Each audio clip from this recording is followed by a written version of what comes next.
The strangest airplane of the 1930s could fly slower than cars and almost refused to stall. Built like a flying pancake, the Arup S-2 shocked aviation experts with impossible stability, safety, and futuristic performance. At first glance, this thing looked fake, like somebody folded a paper airplane the wrong way and somehow attached an engine to it. The Arup S-2 didn't resemble a normal aircraft at all. It looked more like a flying pancake, or a giant guitar pick floating through the sky. And honestly, people laughed the moment they saw it. Back in the 1930s, airplanes followed one simple rule: long wings, thin bodies, predictable shapes. Aviation was still young, and engineers believed aircraft had to look a certain way to stay in the air safely.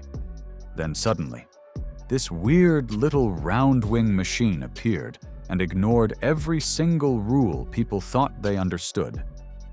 But here's where things got strange. The ugly little pancake plane didn't just fly, it flew unbelievably well. Crowds watched this bizarre machine crawl through the sky at ridiculously slow speeds without dropping out of the air. For a second, pilots thought they were witnessing a crash in real time. But it never happened.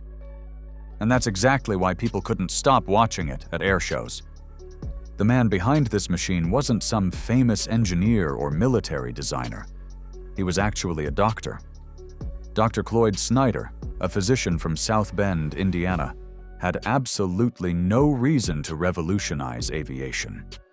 And yet, somehow, he almost did. The whole idea started with something unbelievably random: a shoe heel.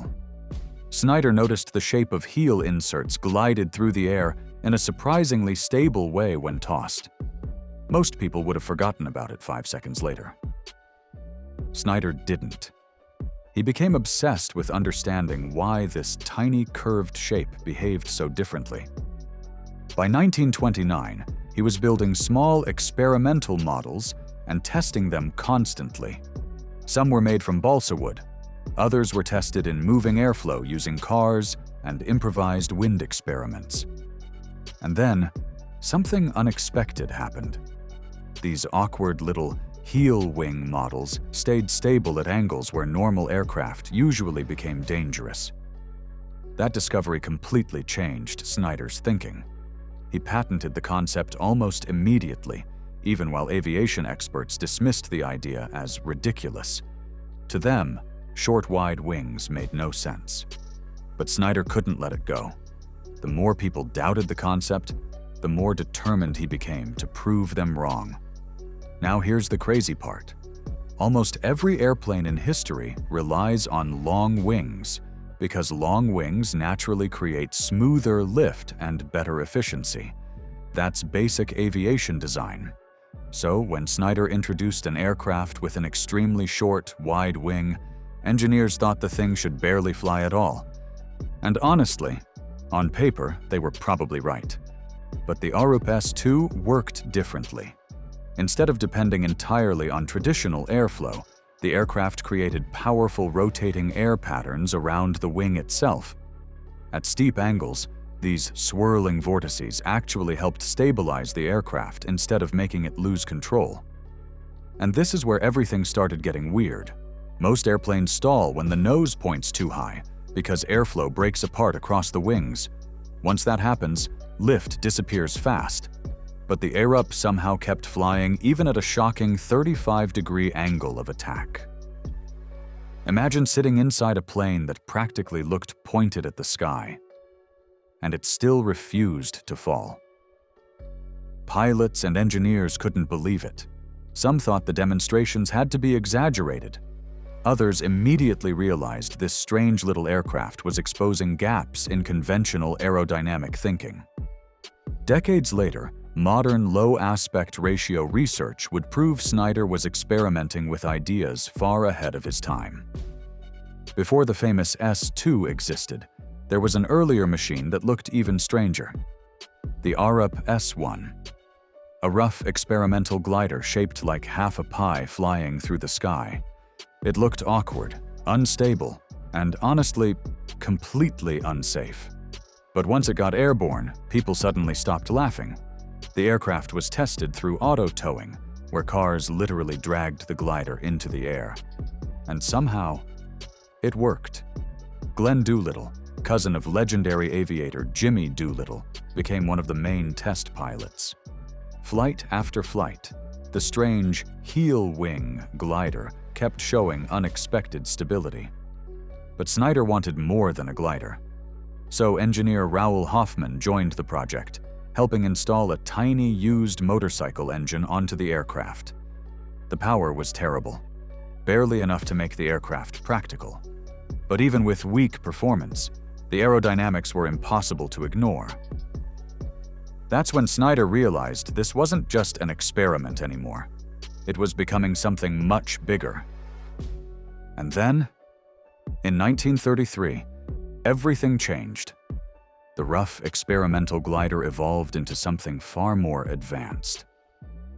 The Arup S-2 looked cleaner, smoother, and somehow even more futuristic. Its wing had a sharp, straight leading edge with a rounded, tapered rear, giving it that famous flying guitar pick appearance people still talk about today. But here's what nobody noticed at first. Nearly every part of the aircraft had been redesigned to improve control. A new M6 airfoil replaced the older wing shape. Massive trailing edge control surfaces handled both pitch and roll together. Even the small semicircular wingtips could move independently to help stabilize turns. And somehow, the inside was just as unusual.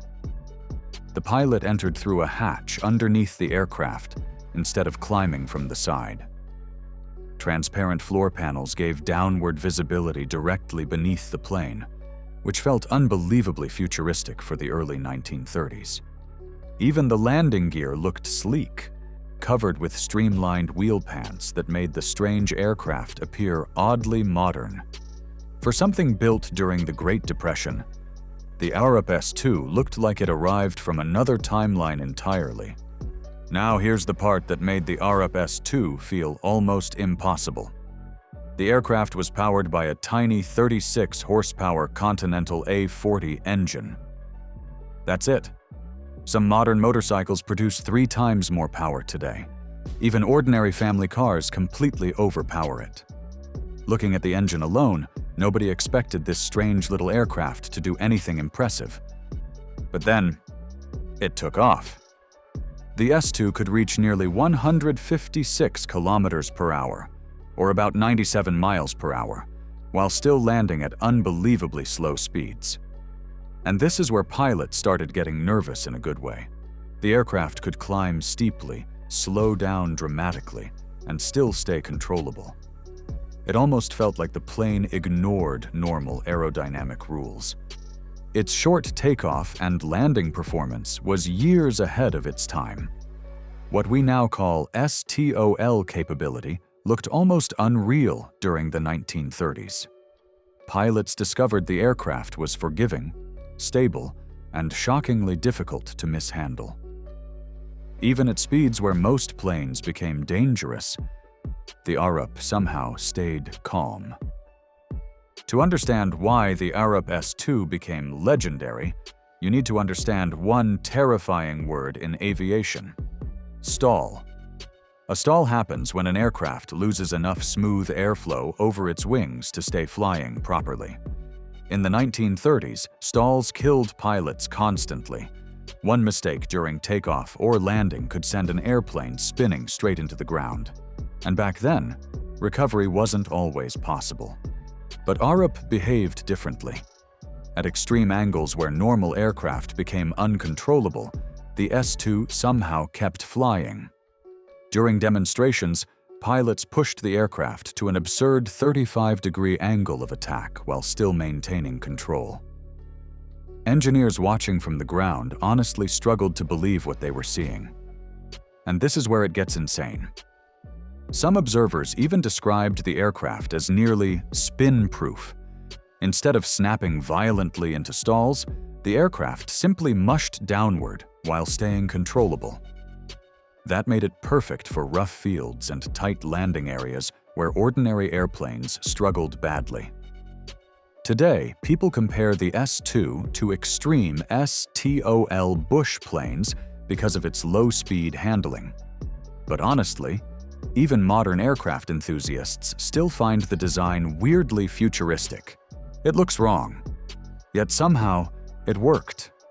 Once the Arup S-2 started appearing at major public events, people couldn't stop staring at it.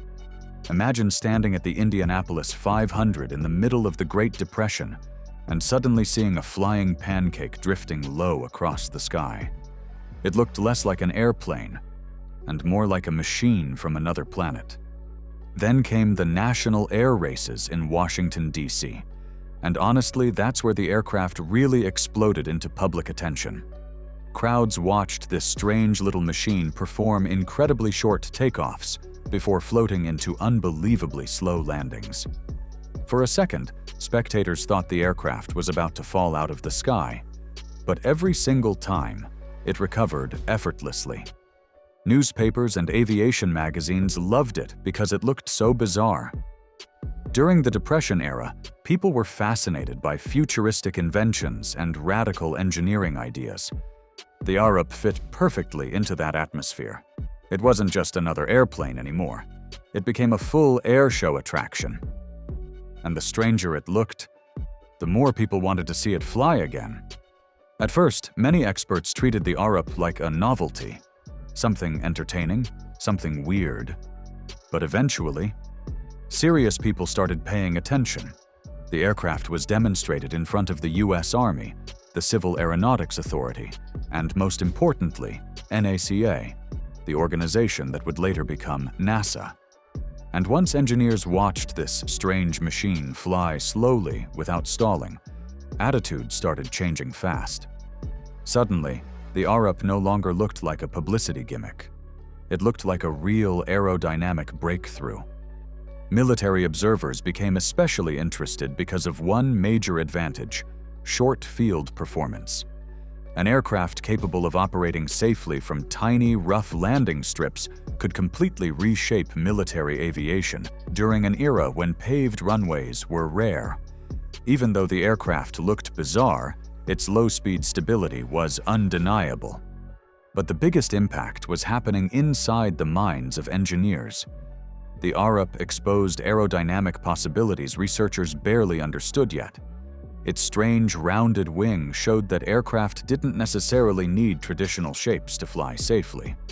One engineer paying extremely close attention was Charles Zimmerman. After observing the aircraft in Washington, he became fascinated by its low aspect ratio wing behavior. Years later, those same ideas appeared inside one of aviation history's most famous experimental aircraft programs, the Vought Phi 173 and XF-5U Flying Flapjack. The resemblance was impossible to ignore. Snyder's strange flying pancake had quietly planted the seeds for the next generation of experimental aviation. In many ways, the Arup S-2 suffered from the same problem many revolutionary inventions face. It arrived too early for the world around it. Eventually, the original Arup S-2 was sold to stunt pilot F.F. Bowser Frakes. But this is where things slowly started going wrong. Frakes replaced the original engine with a Zicali radial engine that simply didn't perform as well. The aircraft lost much of the smooth handling and efficiency that made it famous. It still appeared in exhibition flights, drawing crowds everywhere it went. But during one air show, disaster finally struck. The nearly uncrashable Pancake plane crashed and was destroyed. And honestly, that irony never disappeared from its story. Just like that, one of aviation's strangest experiments was gone. Most experimental aircraft disappear completely after failure. Arup didn't. Its strange low aspect ratio ideas quietly influenced later flying wing concepts for decades. Raoul Hoffman continued experimenting with unconventional aircraft, while designers like Milt Hatfield explored similar compact wing layouts in projects like the Little Bird. The ideas kept resurfacing because engineers couldn't ignore how surprisingly stable the aircraft had been. Home-built aviation enthusiasts became fascinated with the concept too. Even today, the Arup still looks futuristic, almost unreal for something created during the early 1930s. And maybe that's why people remain obsessed with tailless aircraft. They feel rebellious, different, like glimpses of a future aviation almost took, but never fully reached. Even though the original aircraft was destroyed, the Arup story somehow survived. Today, a surviving example can still be seen at the Mid-Atlantic Air Museum, where aviation historians continue preserving one of America's strangest aircraft experiments. And this is where the story gets even better. Veteran pilot Ken Cassens has been building a full-scale flying reproduction at old Rhinebeck Aerodrome, using original drawings, historic photographs, and surviving reference material. But rebuilding a machine this unusual hasn't been easy. Many parts had to be recreated almost from scratch.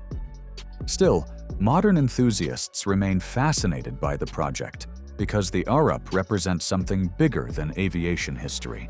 It represents bold experimentation people still admire today. The Arup S-2 became legendary because it looked impossible. That's really the heart of it. People love machines that seem completely wrong, yet somehow work better than expected. And Arup did exactly that. It challenged almost every aerodynamic assumption of its era, while flying with shocking stability. Today, that fascination feels even stronger because modern aviation fans are obsessed with STOL aircraft and unusual engineering concepts. Videos of bush planes landing in impossible places already attract millions of views online. So when people discover a 1930s aircraft that could practically refuse to stall, they instantly become obsessed. But there's also something emotional about the Arup story. It feels like a forgotten genius invention that never got its chance. A machine too strange for its own time. And honestly, history keeps proving the same thing over and over again. Sometimes the ideas people laugh at first become the ones nobody can stop talking about later. The Arup S-2 never entered mass production, never changed commercial aviation, and barely survived history itself. Yet its strange pancake shape proved revolutionary ideas do not need acceptance to matter. Decades later, this bizarre aircraft still inspires engineers, historians, and dreamers who believe aviation's future sometimes looks completely ridiculous first.